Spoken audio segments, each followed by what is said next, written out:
Boa noite a todos. Sejam bem-vindos. Vou colocar o microfone aqui. Sejam bem-vindos a todos aqui presentes, aos nossos amigos que estão online também. Muito boa noite.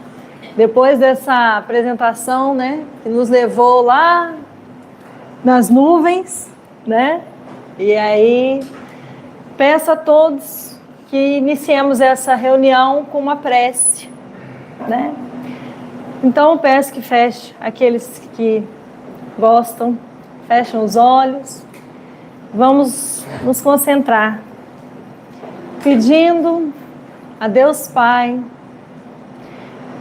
de amor e bondade, que abençoe nossa noite. Abençoe a todos que necessitam, Senhor, das suas energias, para que possamos nos orientar nas palavras que virão e na palestra que assim será dita.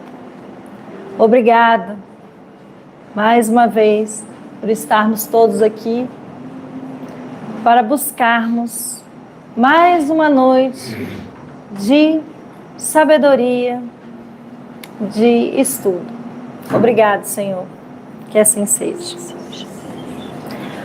Bom, iniciamos lendo, né, o Pão Nosso, uma leitura do livro Pão Nosso, de Chico Xavier, pelo Espírito Emmanuel.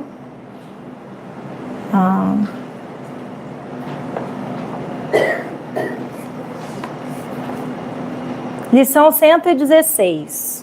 Ouça-nos. Disse-lhes Abraão: eles têm Moisés e os profetas, ouçam-nos. A resposta de Abraão ao rico da parábola ainda é ensinamento de todos os dias, no caminho comum. Inúmeras pessoas se aproximam das fontes de revelação espiritual. Entretanto, não conseguem a libertação dos laços egoísticos de modo que vejam e ouçam qual lhes convém aos interesses essenciais. Há precisamente um século estabeleceu-se intercâmbio mais intenso entre os dois planos, na grande movimentação do cristianismo redivivo. Contudo, há aprendizes que contemplam o céu, angustiados tão só porque nunca receberam a mensagem direta de um pai ou de um filho na experiência humana.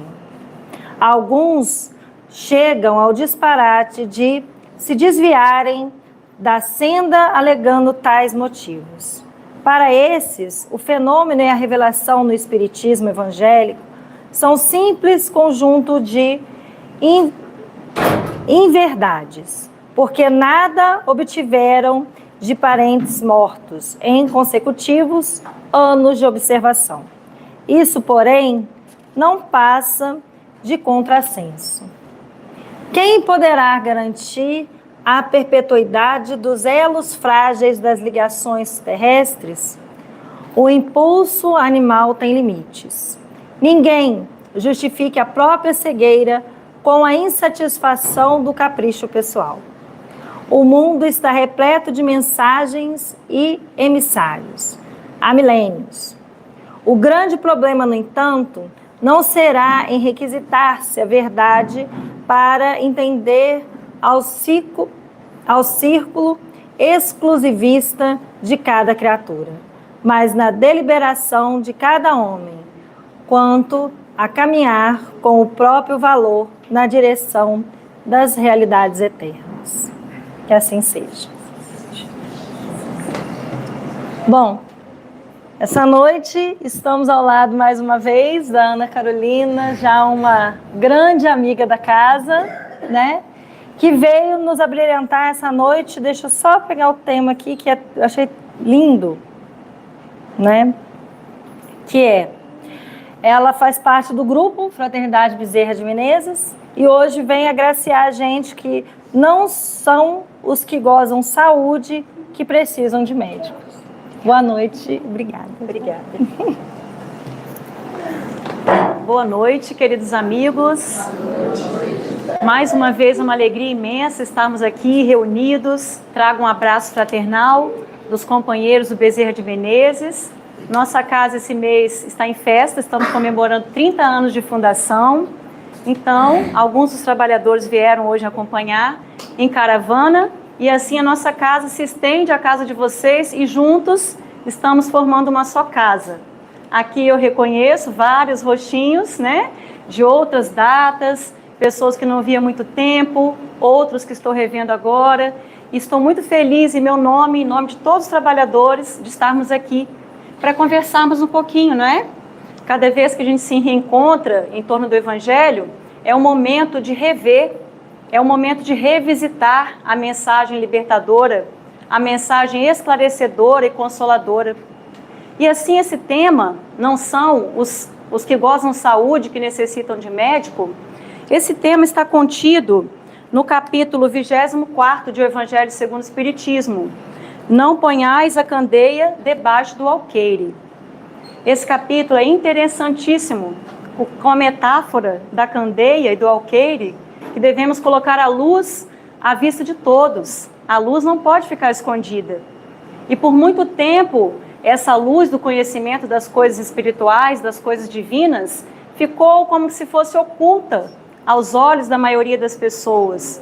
Mas ela não estava, porque Deus nunca nos deixou órfãos da sua presença. Em todos os tempos da humanidade, a mensagem divina esteve ao nosso dispor. Por vários emissários, por várias formas, ela esteve e está ao nosso dispor. Então, todos nós temos acesso ao conhecimento das coisas espirituais, das leis divinas. E temos, nós, o privilégio de ter tido, em pessoa, o tipo mais perfeito que Deus ofereceu ao homem, para nos servir de guia e modelo. Jesus, a resposta dos Espíritos, Allan Kardec, em O Livro dos Espíritos, quem foi esse tipo mais perfeito?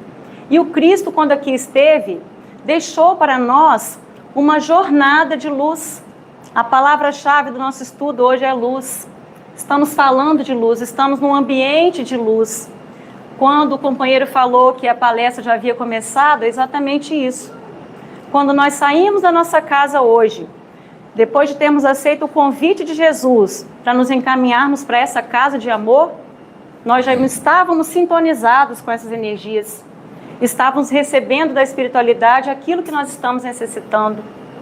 Fomos conduzidos até aqui em segurança, aqui estamos, olhamos para o lado, vemos vários amigos e pensamos assim, fulano não veio, fulano tinha que estar aqui, mas em verdade quem tinha que estar são os que estão, somos nós, né? Que hoje assumimos esse compromisso de mais uma vez termos contato com essa mensagem. Meus amigos, se nós fôssemos perguntar agora, alguém que está aqui se sente doente? Nós somos saudáveis ou somos doentes?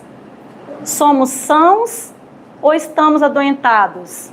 Qual é a nossa condição? Alguns poderiam dizer, eu tenho saúde para dar e vender. Meus exames médicos, minhas taxas estão perfeitas. Todo ano faço meu check-up, sabe? E está tudo certinho, me alimento muito bem, faço atividade física, não sinto nada, minha saúde é perfeita. Outros poderiam responder, eu tenho uma dorzinha aqui, uma dorzinha ali, a idade vai chegando, as dorzinhas vão vindo também, né? Fazem parte da idade. Outros poderiam falar, estou num processo realmente bem delicado com a minha saúde física, o que também nos ocorre, né? Se não conosco, com aqueles próximos a nós.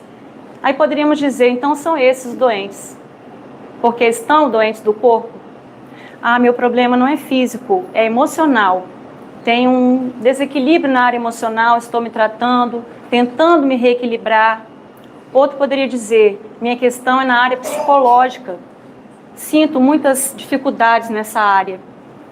Outros poderiam dizer, sinto transtornos, tenho transtornos mentais, me trato, me cuido, ou alguém da minha família tem. Tudo isso faz parte do que nós estamos conversando hoje. Só que para a gente começar a falar da mensagem que nós temos hoje para tratar, nós precisamos definir quem é doente e quem é são. Porque se Jesus não veio para os sãos, é como se ele tivesse excluído quem tem saúde.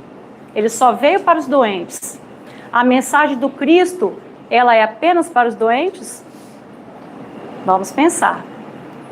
Considerando a nossa condição de espíritos, que nós somos espíritos, e a condição do espírito que nós somos ainda é de espíritos imperfeitos, aprendendo, se aprimorando, vivendo num mundo de provas e expiações, e que há muitas moradas na casa do Pai, que o Cristo assim nos afirmou e a doutrina espírita nos mostra, e os espíritos vêm nos falar dessas moradas, onde estão, como se sentem, e claramente nos comprovam como é o lado de lá, como é a vida após a morte física, nos deixando claro que é de lá que nós viemos, do mundo espiritual, para viver algum tempo aqui em aprendizado.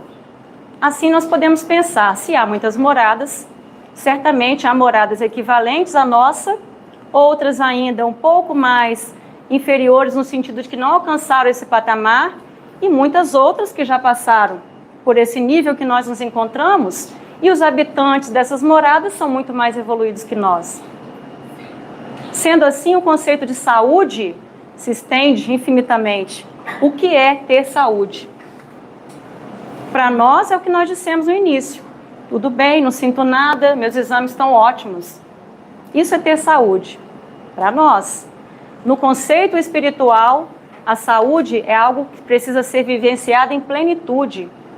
É estar isento das imperfeições, é ter se purificado, é estar já em contato com outros tipos de sentimentos, e não esses que nós sentimos.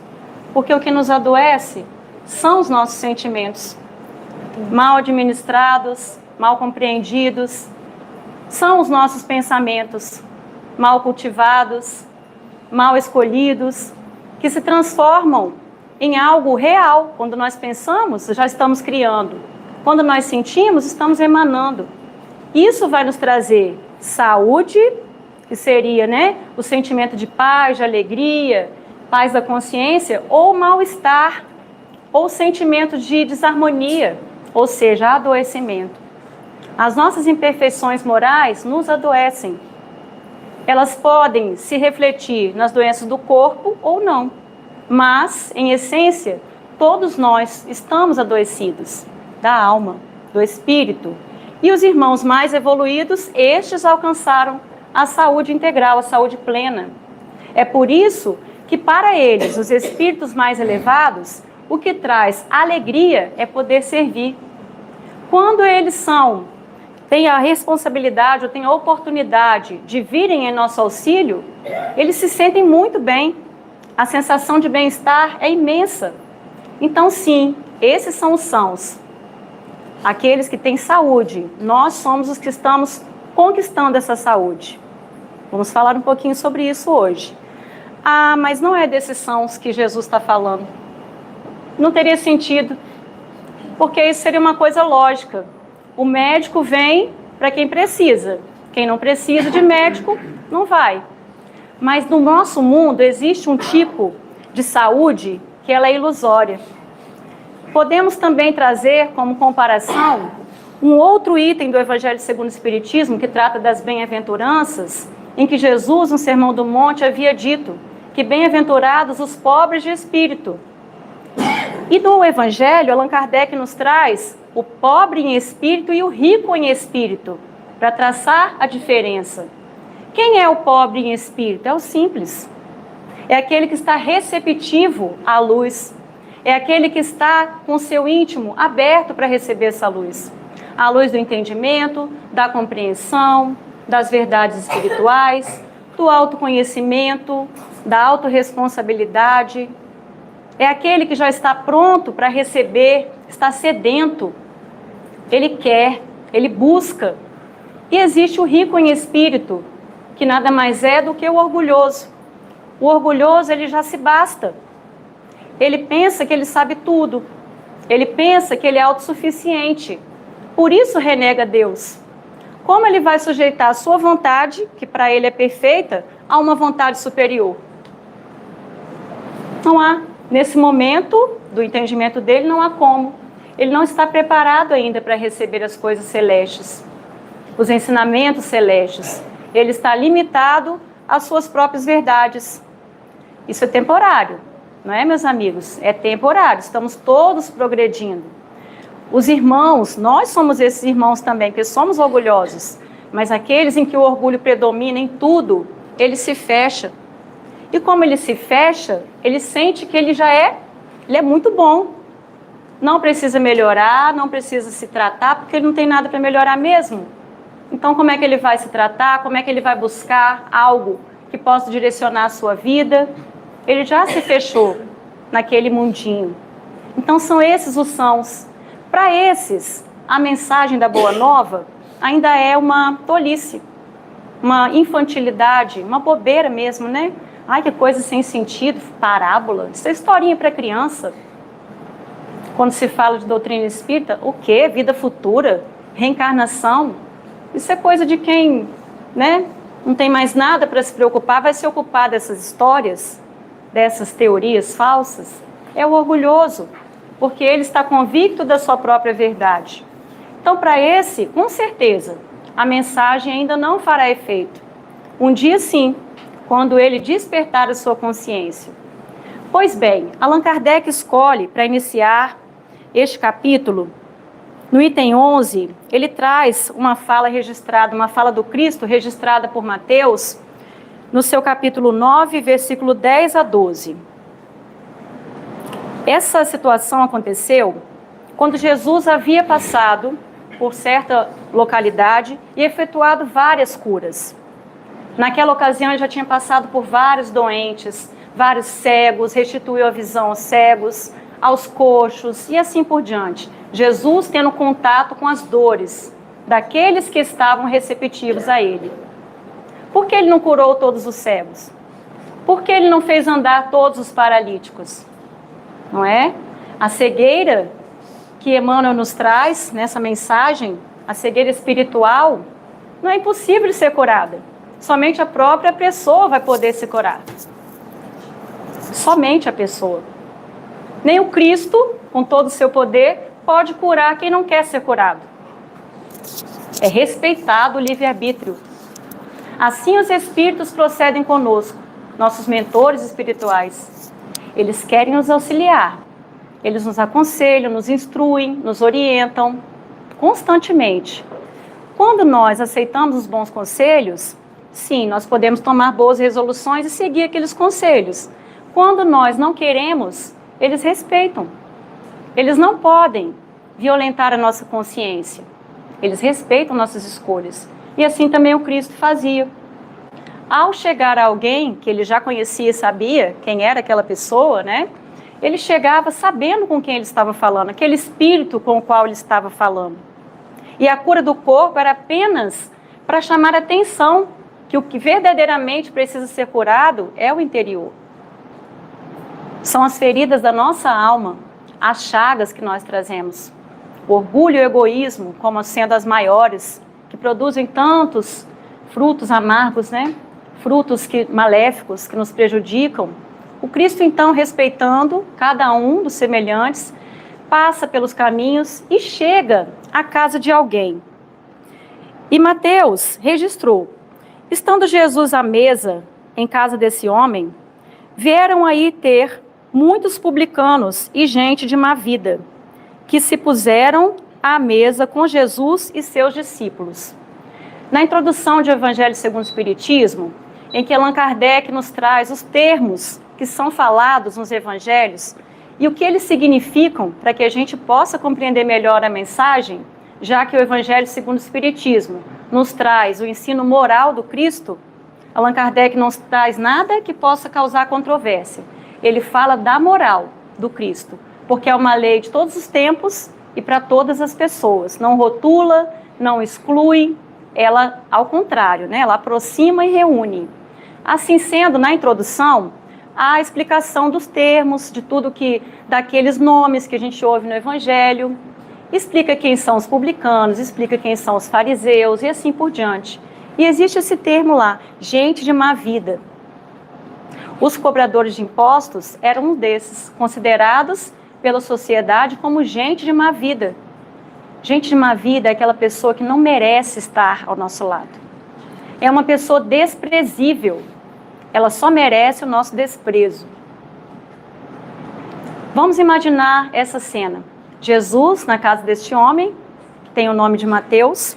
Jesus para ceiar, né? Sentado lá da forma cultural deles, né? Reunidos ali para se alimentarem juntos. E foi chegando gente. Foi chegando boa gente, não. Foi chegando publicanos e outras pessoas de má vida. E Jesus ali, junto com os discípulos. O que fez que os fariseus, que ficavam à espreita, vigiando o que estava acontecendo, dissessem aos discípulos. Gente, os fariseus eram muito engraçados, né? Vamos imaginar estes homens tão poderosos, com tantas responsabilidades, e ficavam ali, na vigia mesmo, de olho, e questionaram aos discípulos. Como é que o vosso mestre come com publicanos e pessoas de má vida? Um absurdo. Como que o mestre daqueles discípulos, né? Aquele mestre, poderia se reunir com esse tipo de pessoa e comer com eles? Para eles, comer era algo que fazia parte das tradições. E eles tinham muito cuidado em lavar muito bem as mãos, os utensílios, antes de comer. Eles tinham essa tradição, que fazia parte da religião também. E eles questionam os discípulos, porém, Jesus ouviu. Jesus ouve. E Jesus responde: não são os que gozam saúde que precisam de médico. Quem eram as pessoas que estavam com Jesus? As pessoas de má vida. Talvez se fossem os fariseus, mas os fariseus não iriam se permitir estar junto com Cristo para ceiar com Ele, ou seja, para compartilhar da palavra divina, para compartilhar do pão da vida. Eles preferiam ficar na posição daqueles que ficam observando e identificando quem é errado, quem é imperfeito, quem tem defeito, quem é doente. Achando que são eles os sãos, os sadios, os que não precisam de nada. Mas Jesus responde, ele veio para os doentes. E Allan Kardec, meus amigos, com toda a sua lucidez, nos explica isso. Ele fala que Jesus se acercava principalmente dos pobres e dos deserdados. Por quê? Porque são aqueles que necessitam de consolações. Aí a gente poderia pensar, mas então ele só veio para quem tinha mesmo algum problema físico, né? Aqueles que eram pobres de dinheiro? Não, de forma alguma.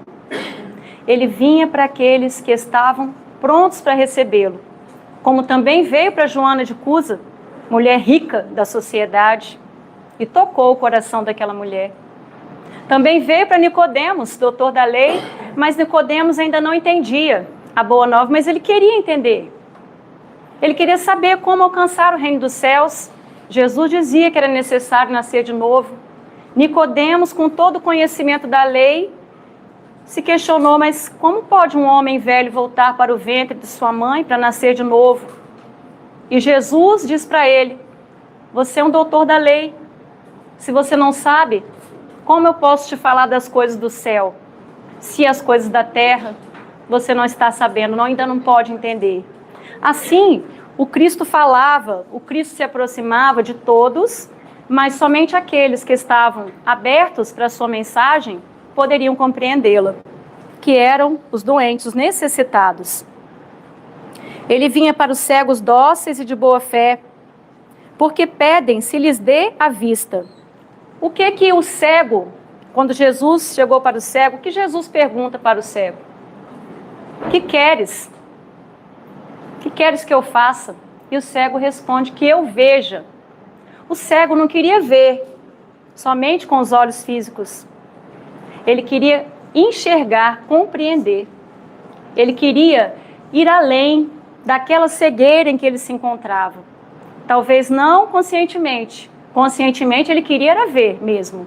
Mas em espírito, o seu espírito já estava buscando algo a mais. E quando Jesus chega, ele restitui a vista do órgão físico. Mas como? Derrogando uma lei divina? O homem era cego. Não. Jesus não derrogava a lei divina. Porque pelo mérito daquele espírito, daquela pessoa, ele já tinha cumprido aquela prova ou aquela expiação. Então ele já poderia não precisar mais passar pela cegueira. Sempre respeitando o momento de cada um, sempre respeitando a condição de cada um. É assim que o Espiritismo faz com a gente. Hoje a gente veio até a Casa Espírita, não é? Estamos aqui reunidos. A doutrina não é minha, a doutrina não é dela, a doutrina não é de nenhum de nós. A doutrina não é de Allan Kardec, né? A doutrina é dos Espíritos. Quem são os Espíritos? As vozes do céu, que Deus enviou para nos trazer as verdades, nos trazer os conhecimentos que nós já estamos prontos para receber. Mas a doutrina por si não pode me transformar. Esse livro, eu pedi a ela o Evangelho, né? Esse livro não pode me transformar. A única forma deste livro me transformar é eu indo até o conhecimento. Eu receber essa luz, mergulhar nessa luz e fazer com que ela seja assimilada por mim, que eu assimile essa mensagem. Mas também não vai bastar assimilar. E se ficar só na mente, vai ficar incompleta. Porque para transformar verdadeiramente um ser e toda a humanidade, é preciso que a mensagem seja compreendida, que ela seja bem sentida, que passe para o coração, para o campo do sentimento.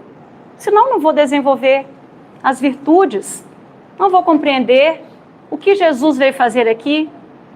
Ele veio para os doentes, mas se o doente não fizer a sua parte, de nada adianta o médico. Sabe aquela pessoa que falou que os exames estão ótimos? Aí o que ela pode vir a fazer? Já que eu estou bem, agora eu vou comer de tudo, vou beber de tudo, vou abusar mesmo. Eu estou ótimo, nada vai me acontecer. Essa escolha pode ser fatal. Ela vai botar a perder aquilo que ela já conquistou. Assim é com as coisas espirituais. É necessário nosso esforço para nos mantermos no caminho. Então a doutrina espírita, assim como a Boa Nova, que são a mesma coisa, só fazem sentido, esse medicamento divino só faz sentido se eu fizer uso na minha vida. Se eu utilizar o que eu estou aprendendo, se eu aplicar em mim esse tratamento, esse verdadeiro tratamento. Assim, meus amigos, Allan Kardec disse que ele veio para os cegos dóceis e de boa fé, porque pedem se lhes dê a vista, e não aos orgulhosos, que julgam possuir toda a luz e de nada precisar. Essas palavras encontram no Espiritismo a aplicação adequada. Muitas das parábolas do Cristo, elas foram tidas como tão infantis, coisa tão pueril, graças a Deus. Em um trecho do Evangelho, em que Allan Kardec traz uma fala de Jesus, conversando com Deus, que Deus ocultou aos doutos as verdades. Aos doutos são aqueles que achavam que sabiam tudo, os grandes sábios, mas não eram, né? Eles só pensavam que eram. Então, é como se Deus ocultasse destes a verdade. Vamos imaginar se os religiosos, pós-Jesus, que elaboraram, né, que juntaram os textos sagrados, se eles tivessem visto na parábola algo que pudesse ser perigoso, porque as parábolas têm um sentido muito profundo, tão profundo que nós estamos tentando entender até hoje. E cada hora que a gente tem contato com uma, a gente se depara enxergando coisas que não tinha percebido até ali. Quanto mais a gente estuda, quanto mais a gente busca, mais o entendimento se amplia. É interessantíssimo isso. É por isso que o Evangelho nunca vai passar, nunca vai ficar obsoleto, né? Os ensinamentos do Cristo jamais passarão, porque nós vamos nos evoluindo o nosso intelecto, a nossa moral, e aquilo que a gente não compreendia antes passa a ficar tão claro. E assim foi com as parábolas. É por isso que nós gostaríamos de dizer que o Espírito Emmanuel, através de Chico Xavier e da espiritualidade da casa, que escolheu essa mensagem, quase que atrapalha a palestra. Gente, foi por um triz. Na hora que ela começou a ler, eu falei, não vou falar mais nada, não. Não vou falar mais nada. Por quê? Porque o trecho que Emmanuel elabora, o texto, tem tudo a ver com o que a gente está falando hoje. Foi a história escolhida para contar para vocês, que vocês já conhecem. Havia um homem, esse homem morava nas escadarias da casa de um outro homem. Esse homem não tinha teto, não tinha roupa, não tinha nada. Esse homem não tinha alimento, não tinha vestes, não tinha saúde do corpo. Seu corpo era tomado de feridas. Ele estava todo machucado, não podia cuidar das suas feridas. Este homem morava nas escadarias, morava, entre aspas, né, ficava nas escadarias da casa de um rico. O rico não tem nome na parábola, mas o mendigo tem. O nome dele é Lázaro. E Lázaro vivia aquela vida que nós poderíamos dizer miserável aos nossos olhos. Olha como o conceito do que é riqueza, do que é miséria, do que é saúde, do que é doença, é tão equivocado para a gente. E ali se encontrava Lázaro, dia a dia, com fome, com sede, todo machucado. Mas ele tinha os amigos. Ele angariou amigos. Esses amigos eram os cães, os animaizinhos, que vinham lamber suas feridas. Significa que eles tinham uma intimidade, uma proximidade, uma confiança. E quem morava nessa casa?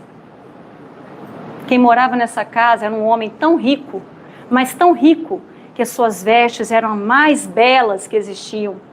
Ele se vestia de púrpura, de linho, coisa muito cara. Sua mesa era farta, tinha de tudo, tanto que sobrava demais. Ele não tinha como comer tudo aquilo. Ele não podia dar uso para tudo que ele tinha, porque estava já no processo de excesso, ele tinha mais do que ele precisava. Só que as migalhas que caíam da sua mesa iam para o lixo. Nem as migalhas ele direcionava para o seu próximo, mais próximo, que era aquele que estava lá na porta, do lado de fora. Na chuva, no sol. Não ia para ele. Ocorreu que este homem morreu. E o mendigo também morreu. Então, vamos chamar de plano espiritual. Na lição, né? Vai ser chamado de no seio de Abraão. No seio de Abraão, já que Abraão é o grande patriarca, que dá origem às tribos e tudo mais, né? Do Velho Testamento. No seio de Abraão, nós vamos identificar quem ao lado de Abraão? O rico ou o mendigo? Quem está lá? Também não sei. Vocês que vão falar. Brincadeira. Quem está lá é Lázaro. Lázaro está próximo a Abraão. Está nas consolações do plano espiritual. E o rico em desespero.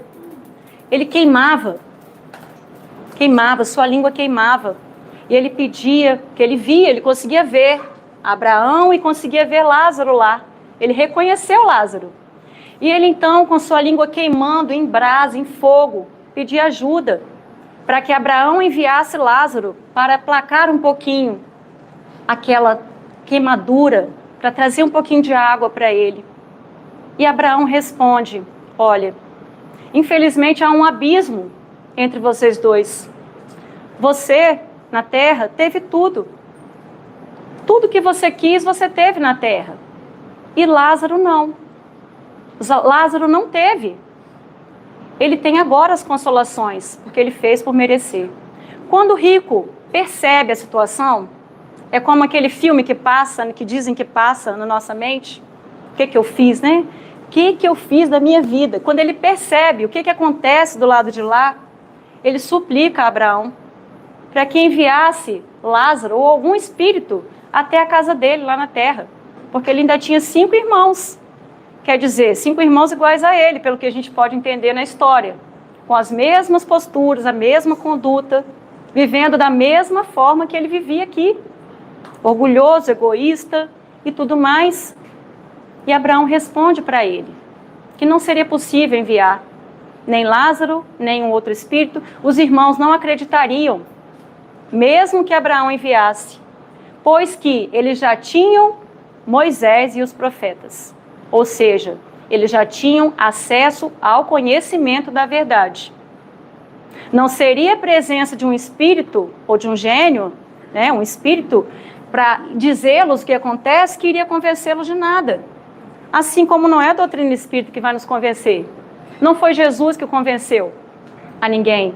É a própria pessoa que faz com que aquela luz seja compreendida pela sua consciência. Desperta a consciência. Aí percebe, não, peraí, não está bom assim não. Eu preciso fazer alguma coisa para melhorar. O que também não é algo fácil nem rápido. Será que nós poderíamos calcular a quantas existências nós estamos vindo para a Terra? Vindo e voltando, vindo e voltando. Não podemos calcular, mas são inúmeras. Significa que nessa jornada da evolução não há prazo definido e nem é igual para todo mundo. Deus, na sua infinita misericórdia, Abraão, né? O pai Abraão, Deus, na sua infinita misericórdia, vai concedendo a cada um de nós tudo o que a gente precisa para alcançar a nossa evolução, para limparmos essas chagas de nós, para retirarmos essas feridas do nosso coração, da nossa mente, do nosso ser, na verdade, para que o espírito se purifique, para que as vestes fiquem alvinhas, branquinhas, né? Para que tire toda essa sombra que há em nós, das imperfeições. Mas é um processo que ele é gradativo, dia a dia, momento a momento. Por isso, essa mensagem do rico e Lázaro, ela é tão atual, tão atual. Quantos de nós temos sido, porque nós somos os dois, nós somos o rico e nós somos Lázaro. Assim como na passagem de Jesus pela casa de Marta e Maria, quando a gente tenta trazer para nós, a gente fala assim, eu sou Marta, eu sou Maria. Não, nós somos as duas. Somos aquela que se inquieta com as coisas da matéria, quer fazer, quer resolver, ainda pede a Jesus para mandar a outra fazer também, limpar a casa, organizar tudo, sem prestar atenção no ensino, sem prestar atenção na parte espiritual. E também somos aquele que presta atenção na parte espiritual, mas não cuida da parte material. É um equilíbrio que nós precisamos ter. Assim como a saúde do corpo. Eu não posso cuidar só do espírito. Também no Evangelho encontramos essa passagem. Se eu cuidar só do espírito, o corpo não vai ter condições de abrigar meu espírito. Eu preciso cuidar dos dois. E se eu cuidar só do corpo? Aí, eu estou perdendo a oportunidade de cuidar do espírito. Não vai adiantar ter toda a saúde física e nenhuma saúde espiritual. É junto. Nós estamos aqui, o nosso princípio é de solidariedade. Esse princípio de solidariedade é no universo e na criação. Todos os seres estão ligados, interligados. E nós, enquanto ser espiritual, nós somos 3 em 1. Onde é que está meu espírito? Não sei. E meu perispírito? Não sei. E meu corpo? Esse eu sei. Dá para eu ver, né? O corpo está aqui, o corpo material. Mas o corpo perispiritual e o espírito, eu mesma não sei. Porque estão tão conectados que são um. Enquanto a gente estiver aqui na vida material, somos 3 em 1. Quando deixarmos a vida material, seremos 2 em 1. Porque o espírito continuará sendo revestido por esse corpo perispiritual, que também precisa ter saúde. Bom, essa saúde é para sempre, tá? Não vai achando que é só aqui, não. É para sempre. Amigos, quando Allan Kardec traz esse texto, ele quer falar para a gente o seguinte, que assim como Jesus veio trazer os ensinamentos, ele também envia outros para nos auxiliarem. Deus envia o tempo todo. Falamos do mentor espiritual, que todos nós já ouvimos falar que cada um de nós tem o seu mentor espiritual, mas além deles, há uma nuvem de testemunhas, Há milhares de espíritos convivendo com a gente. O tempo todo, nós nunca estamos sozinhos. Em momento algum nós estamos sozinhos. Nós buscamos em O Livro dos Espíritos, porque se há essa comunicação, se há esse intercâmbio, como que ele acontece? Tem uma forma para acontecer. Nós não vivemos aqui na Terra por nós mesmos somente. Nós somos o tempo todo acompanhados por muitas inteligências, por muitos espíritos. Na questão 459, Allan Kardec pergunta assim: influem os espíritos em nossos pensamentos e em nossos atos? Eles influenciam? Os espíritos influenciam nossos pensamentos? Influenciam nossos atos?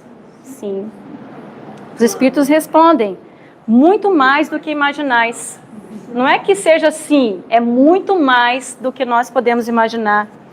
Influi a tal ponto que, de ordinário, são eles que vos dirigem. Quando a gente ouve isso, dá um medo, né? Fala, não quero ser dirigido por espírito, não. Não, quero não. Não é bem assim. É que tal é a ligação que nós temos. Somos espíritos, né, gente? Nós somos espíritos. Estamos almas, que estamos encarnados, mas somos espíritos. Então, naturalmente, estamos conectados com o mundo espiritual. E essa questão de eles nos dirigirem é porque há influências o tempo todo. Influências positivas, influências negativas. Ah, só quero as positivas. Vocês querem as negativas? Deixo para vocês, eu não quero as negativas. Mentira, brincadeira. Assim, Allan Kardec perguntou: de par com os pensamentos que nos são próprios, outros haverá que nos sejam sugeridos? Nós pensamos o tempo todo.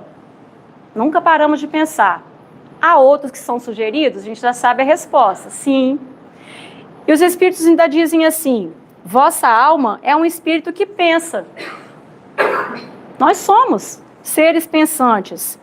Só que o que acontece com a gente? A gente pensa tanto que a gente não sabe diferenciar que pensamento é meu, que pensamento não é meu. Está tudo misturado.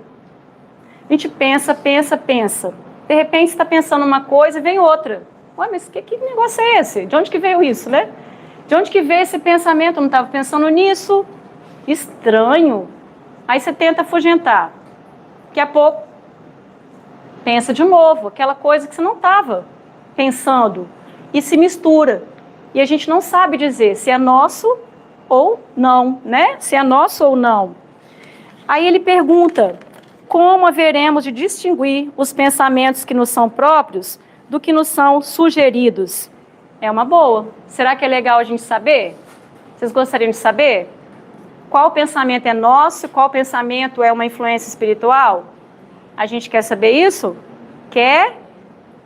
Vamos ver. Sei não, hein? Aí os espíritos respondem: quando um pensamento vos é sugerido, tendes a impressão de que alguém vos fala, como se fosse alguém falando. Geralmente, os pensamentos próprios são os que acodem em primeiro lugar, que a gente pensa primeiro, tá? Geralmente, não falou que é sempre. Afinal, não vos é de grande interesse estabelecer essa distinção. Não é interessante, não é importante estabelecer essa distinção. Até aqui, sou eu que estou pensando. Ah, peraí, esse aqui é do espírito. Por que não é interessante saber assim, o que é meu, o que não é meu, o que é meu, o que não é meu? Porque isso tiraria nosso mérito. Simples assim. Tiraria o nosso mérito, tanto para as boas decisões quanto para as ruins. E é isso que os espíritos falam. Muitas vezes é útil que não saibais fazê-la, fazer essa distinção. Não a fazendo, obra o homem com mais liberdade. E uma das leis morais é a lei de liberdade. Né? Nós somos livres. Se se decide pelo bem, é voluntariamente que o pratica. Se toma o mau caminho, maior será a sua responsabilidade. E nós não podemos dizer: isso foi o pensamento do espírito que me influenciou, por isso eu agi no mal. Não podemos. Eu não sei. Vai que eu estou achando que é dele e é meu. Né? Eu estou achando que o pensamento mau é de um espírito, mas então eu não tenho pensamentos maus? Nós não temos? Temos. Todos os dias. Se hoje não tivermos, ainda vamos ter. Porque faz parte da nossa natureza. Ah, não, mas isso é só um malzinho bem pequeno. Eu só pensei assim, que eu queria tanto saber a fofoca que aconteceu com fulano. Isso não faz mal. Mal não tem tamanho. Tudo é mal, né? Não tem malzinho, mal médio e mal grande. Bem é bem, mal é mal. Ah, vocês disseram, estou dizendo que vocês disseram, mentira, tá? Vocês falaram que só queriam os pensamentos bons dos espíritos, certo? Certo? Aí eles perguntam, Allan Kardec perguntou, como distinguirmos se um pensamento sugerido procede de um bom espírito ou de um espírito mau? Já que eu não sei diferenciar cada pensamento, se é meu, se não é, de quem que é, né? Como eu vou saber se é de um bom espírito ou de um espírito mau? Vamos pensar. Não vai nem precisar ler a resposta dos espíritos. Pensamento bom, espírito bom. Eu tô achando que ela estava na equipe lá, que respondeu Allan Kardec. Estava no plano espiritual, hein? Você fez parte da equipe. Exatamente. Estudai o caso. Estudai o pensamento. Os bons espíritos só para o bem aconselham. Compete-vos discernir. O trabalho é nosso. O trabalho é nosso, é a gente que tem que saber, né? Para isso, Deus nos deu um atributo que é nosso, que é a inteligência. A inteligência é atributo do espírito. E quando nós falamos de inteligência, às vezes a gente pensa que inteligência é só o intelecto. Fulano é tão inteligente, nossa, eu me admiro com a inteligência daquela pessoa.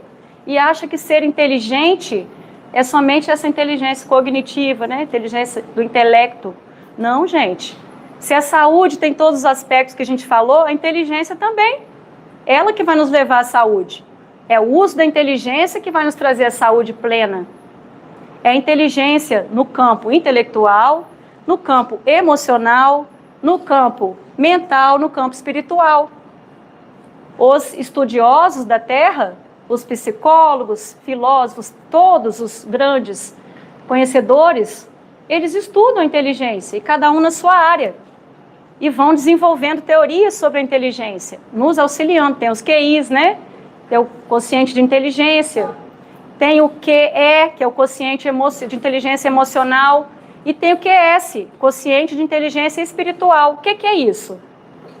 Do inteligência intelectual a gente já sabe. Tinha até teste, tinha uns livrinhos para medir o QI das pessoas. Quanto que aquela pessoa, comparada com as outras, alcança. Qual o número dela, né? O QI. O do quociente emocional são as relações, como eu me relaciono com o outro, a minha capacidade de me relacionar com os meus semelhantes, mantendo a saúde emocional. E o quociente espiritual, que é eu me reconhecer como um ser espiritual, filho de Deus. Qual o meu papel aqui? Essa consciência espiritual. Tem esse quociente. Como eu alcanço? Desenvolvendo. A cada dia um pouquinho mais. Então, como identificar se a mensagem ou o pensamento é de um bom espírito? Sabendo qual é o pensamento. Se é um espírito bom, com certeza ele influenciou um pensamento bom.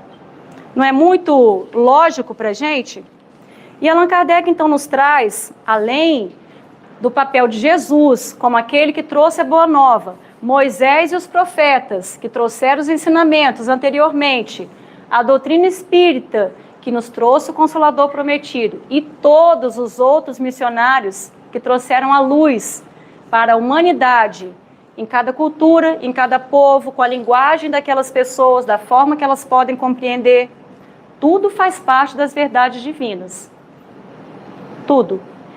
E Deus nos concedeu uma ferramenta que nos deixa independente de todo mundo, além da inteligência.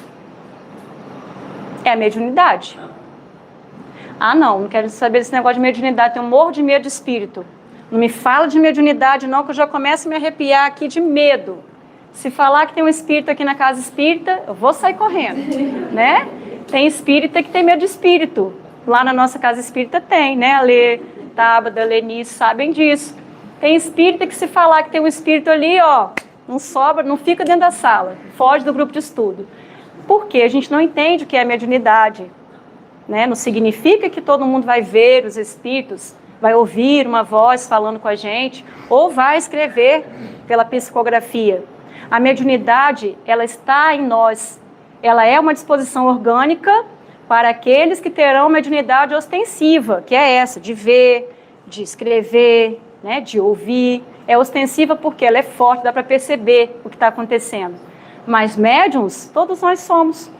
Se somos espíritos, somos médiuns. Como é que a gente vai se comunicar com nossos irmãos que estão no outro plano da vida? Tem que ter um jeito. Não pode ser só para meia dúzia, né? Tem que ter um jeito. E nesse capítulo tem uma chave para abrir a questão da mediunidade, que talvez a gente nunca tenha pensado. Allan Kardec faz um comparativo, que é o seguinte: imagina se Deus tivesse dado a palavra, a fala, apenas para quem vai falar boas coisas. Imagina, gente, vamos imaginar, é sério isso, se somente as pessoas que falam coisas boas pudessem falar, quantos falariam? Alguém falaria? Sério, ninguém falaria. Ninguém teria a fala se somente quem fala boas coisas tivesse a fala.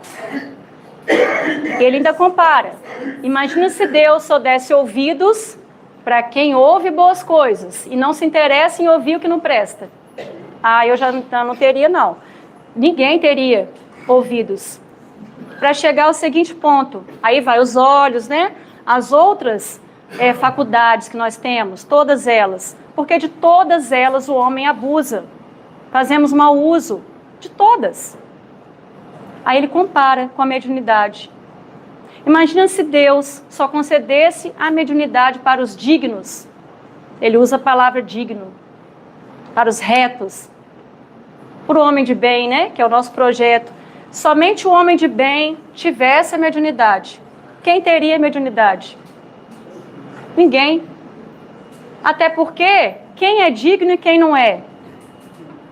Sou eu que vou dizer? Somos nós que vamos dizer quem é digno e quem não é? Não temos essa capacidade. Da mesma forma que todas as faculdades são dadas a todas as pessoas, indistintamente, a mediunidade também. Ela é dada para o bom, para o mal, para o digno, para o indigno, para o letrado, para o iletrado, para o que tem capacidade de conhecimento, para o que não tem. Por quê? Para que todas as pessoas tenham acesso direto aos espíritos, aos irmãos do plano espiritual. Gente, mas isso vai virar uma bagunça. Não, não vai não. Não vira uma bagunça não. Porque cada um de nós precisa de amparo.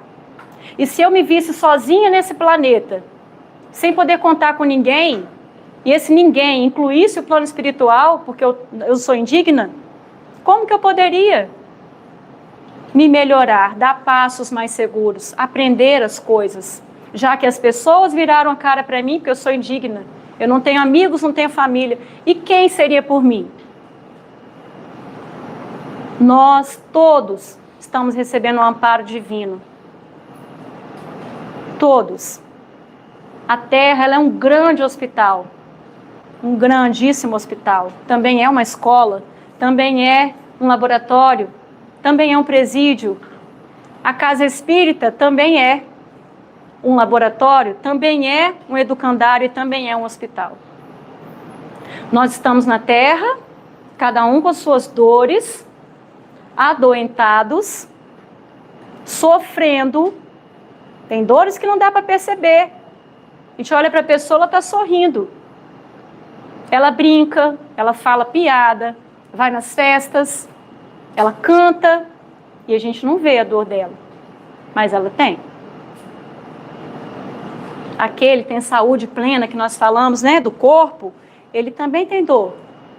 Ele também sofre. E nesse hospital que é o planeta Terra, quem são os médicos? Sim, tem o médico dos médicos que governa, que é o Cristo.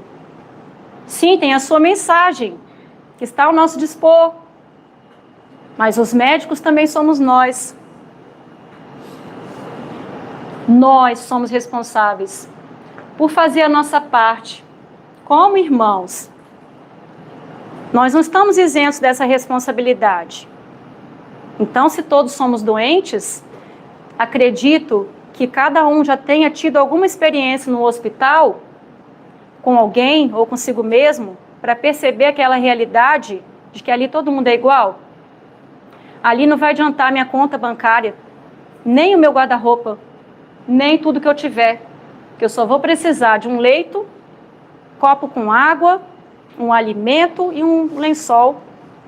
As outras coisas que eu precisar serão trazidas até mim, os medicamentos e tudo mais que for necessário para eu me recuperar. Mas no hospital, todo mundo é igual. E lá na enfermaria, quem é que cuida do doente? Além dos médicos e dos enfermeiros? Os próprios doentes, os acompanhantes. Quem está melhorzinho, ajuda o outro. E na casa espírita, meus irmãos, como é que é a situação? Idêntica.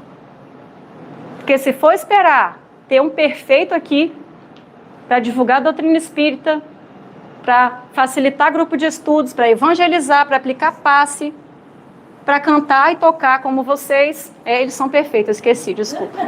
Júnior também tá lá, mas Júnior também é. Júnior falou que não. Então, se for esperar um perfeito aqui, não vai ter. Quem é que vai fazer o trabalho do Cristo? Nós mesmos. Do jeitinho que nós somos. Ah, mas eu tenho um montão de defeitos, não sou digna. A gente fala que não é digna, a palavra, né? Nós nos colocamos para baixo, não sou digna. Pois é, você é, tá bom? Você é digna. Porque quem chamou a gente para trabalhar aqui, confia e acredita em nós. O Cristo selou nossa carteira. Às vezes a gente brinca, né? Ah, vão assinar a carteira aqui na casa espírita? Não precisa, ela já veio assinada. Né? O selo já foi colocado. E não é um selo de perfeição, é um selo de compromisso. Eu sou responsável pelo que eu aprendo. Se eu aprendi hoje uma frase do Evangelho, eu sou responsável por essa frase, que ela é uma lei divina. Assim os doentes, que somos nós, nos auxiliamos uns aos outros. Lei de solidariedade. O princípio da criação é de solidariedade. É o homem ajudando o próprio homem. E a mediunidade entra aí como sendo esse canal com o mundo espiritual. Um canal direto. Assim, eu não dependo de uma pessoa, também Emmanuel falou, me trazer uma mensagem. Muitas pessoas nunca vão receber uma mensagem, uma psicografia do seu ente querido ou de alguém que ele ama. Jamais vão receber. Mas vamos trazer rapidamente a imagem, mesmo a gente nunca tendo ido, nós já vimos talvez o filme, de Chico Xavier trazendo as mensagens consoladoras. Uma multidão tipo a gente, maior, né? Pessoas sofrendo, chorando, com saudades, com dores. E Chico e sua equipe ali trabalhando incansavelmente, noites afora, madrugada fora. E vinham as cartas. E ele começava a ler, a mãezinha lá na plateia identificava que era do filho dela. E aquela outra mãe, que já foi lá tantas vezes e nunca recebeu uma carta do seu filho, será que ela foi consolada? Foi. Porque quando a gente vê alguém sendo consolado, a gente também se consola. Quando a gente percebe uma pessoa feliz porque recebeu notícia do seu ente querido, a nossa certeza de que o nosso ente querido também continua a viver em outra dimensão, ela aumenta. Mesmo que eu não tenha recebido uma cartinha para mim, uma notícia pessoal, eu vou me consolar.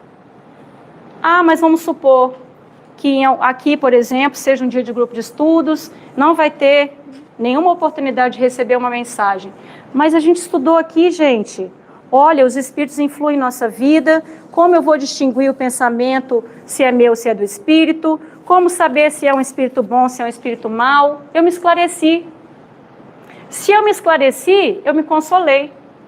Porque a consolação, ela vem do esclarecimento. Se eu recebo uma carta e não estou preparada para me transformar e fazer com que aquela mensagem ressoe em mim, vai ser só a carta que eu recebi. Vai me emocionar, vou achar bonito, depois vou guardar na gaveta e não vai fazer um efeito prático na minha vida. Por isso, para encerrar, a gente escolheu uma mensagem que está no livro Fonte Viva, da coleção Fonte Viva, também de Emmanuel, pela psicografia de Chico Xavier, que foi tirada de uma frase, registrada por Tiago, né? Uma frase de Jesus registrada por Tiago. Eia, agora, vós que dizeis amanhã. Nós temos um hábito de deixar tudo para amanhã, né, gente? Tudo é amanhã. Amanhã eu faço, amanhã eu vejo, amanhã eu resolvo. Amanhã eu faço bem, amanhã eu me melhoro. Agora é o momento decisivo para fazer o bem. Amanhã, provavelmente, o amigo terá desaparecido. A dificuldade estará maior. A moléstia terá ficado mais grave. A ferida, possivelmente, mostrar-se-á mais crescida de extensão. O problema talvez surja mais complicado. A oportunidade de ajudar não se fará repetida. A boa semente plantada agora é uma garantia da produção valiosa no porvir. A palavra útil, pronunciada sem detença, será sempre uma luz no quadro em que vives. Se desejas ser desculpado de alguma falta, aproxima-te agora daqueles a quem feriste e revela o teu propósito de reajustamento. Se te propões auxiliar o companheiro, ajuda-o sem demora, para que a bênção de teu concurso fraterno responda às necessidades de teu irmão, com a desejável eficiência. Não durmas sobre a possibilidade de fazer o melhor. Não te mantenhas na expectativa inoperante quando podes contribuir em favor da alegria e da paz. A dádiva tardia tem gosto de fel. Eu podia ter feito. Por que eu não dei aquele abraço? Por que eu não falei aquilo que eu tinha para falar? Por que eu não fiz aquilo que a pessoa queria? Eia agora, diz-me o Evangelho, na palavra apostólica, adiar o bem que podemos realizar é desaproveitar o tempo e furtar do Senhor. O remédio mais eficiente para todos os males que nos adoecem é o amor. E o amor só pode se exteriorizar através das ações no bem. Eu não consigo amar todo mundo do mesmo jeito que eu já amo aqueles ali que estão mais próximos a mim. Mas eu posso, com as minhas ações no bem, ser bom o máximo que eu puder para todos. Fazer o máximo de bem que nós pudermos fazer. No limite das nossas forças. Não é algo impossível de alcançar. É o bem que eu posso fazer. Como, gente? Para finalizar. Um olhar menos julgador, talvez? Aquele olhar que passa tranquilidade? A pessoa se sente acolhida? Gente, todos queremos ser acolhidos. E às vezes a gente se sente tão assim, colocado de lado. A pessoa nem enxergou a gente. Na casa espírita isso nunca pode acontecer. Porque aqui a gente se propõe a fazer o que Jesus ensinou. É o olhar mais acolhedor. É o ouvido. É o ouvido que escuta. Não é o ouvido que interrompe o que o outro está falando e quer dizer para ele o que ele tem que fazer. Ouvir. É o ombro, ó, tá aqui. Tá aqui meu ombro. É o abraço. Aquele abraço de coração para coração. Eu te vi aí, Maurício. Você que ensinou pra gente o abraço de coração para coração. A palavra. A palavra que se a gente fosse colocar em prática ali, igual Allan Kardec colocou, ninguém teria, né? É a palavra boa, não a má, que destrói, é a boa, que eleva. E os gestos, toda atitude no bem. Isso é o trabalho que nós temos para fazer aqui, junto com Jesus, por Jesus e para Jesus. Que assim todos vamos nos tornando essa família, caminhando em solidariedade. Que o Mestre Jesus nos envolva, que a gente alcance a nossa saúde dia a dia. Muito obrigada.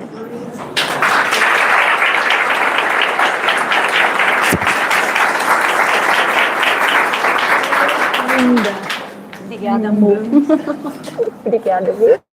Obrigada.